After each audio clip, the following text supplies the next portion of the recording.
Tere! Tere! Mina olen Tallinna Ülikooli Informaatika Instituudi doktorant. Siin saalis pidi olema informaatikaalane, infotehnoloogiaalane kirjandus. Ja see on loodus- ja rakendusteaduste saal. Tulge, ma näitan teile, kus teile vajalik kirjandus asub. Ma vaatan, et siin saalis on päris palju muud huvitavad. Mis valdkonnad siin veel on esindatud?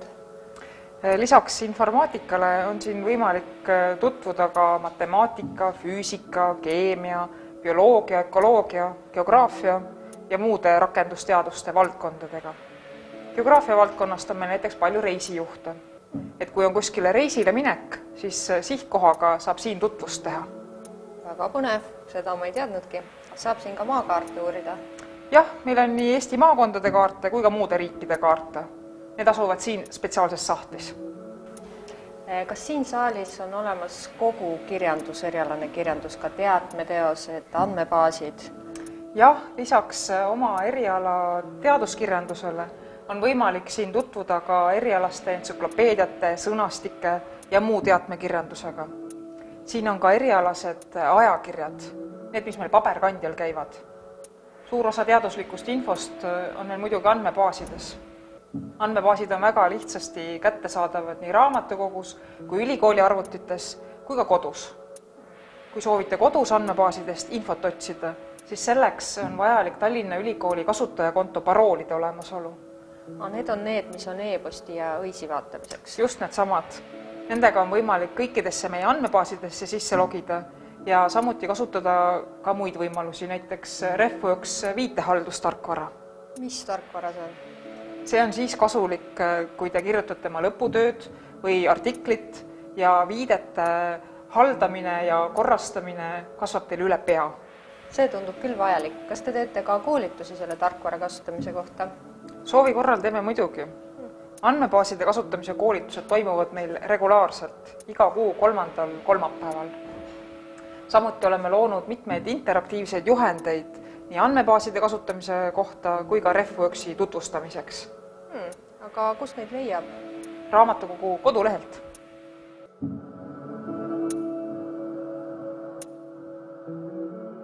Ma vaatasin, et siin saalis oli päris palju ajalehti ja ajakirju. Kas need on kõik loodusteadusalased?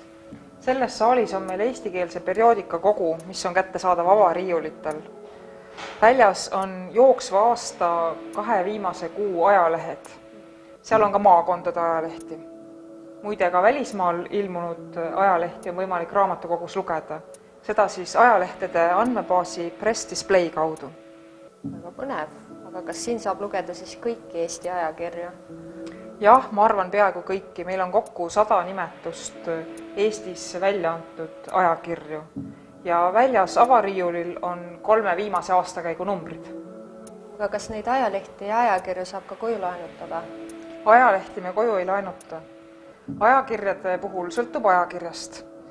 Teadusajakirju nagu Akadeemia ja keel ja kirjandus, viimased numbreid, on võimalik koju laenutada.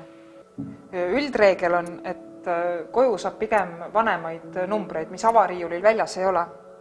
Samas on meil väga head paljundamisvõimalused, et soovitud artiklist on võimalik alati endale koopia teha. Väga hea. Ma saan igal juhul palju targemaks. Aitäh teile. Pole tänu väärt. Ja kui veel küsimusi on, siis otsige mind üles. Selge.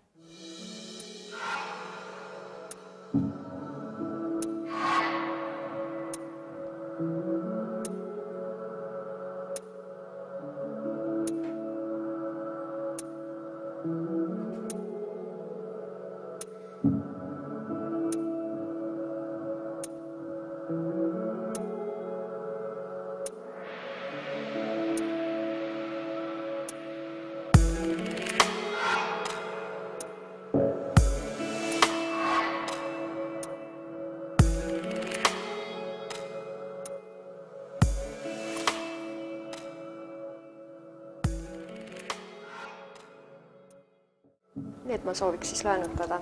Jah.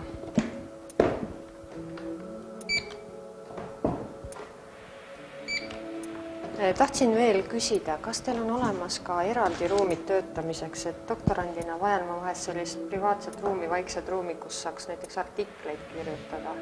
jah, meil on 2 lugeja töötuba, kus on püsiühendusega arvuti, milles on nii tabeltöötlus kui ka tekstitöötlusprogrammid ja loomulikult vaikne keskkond. Ja meil on ka väike seminariruum, kus saab näiteks rühmatöid teha. Need on varustatud televiisori ja DVD-mängijaga. Ja nii lugeja töötuba kui ka seminariruumi saab broneerida teeninduskeskuse kaudu, mis asub 1. korrusel foajees või telefonil. Selge, aga aitäh teile! Pole tänu väärt.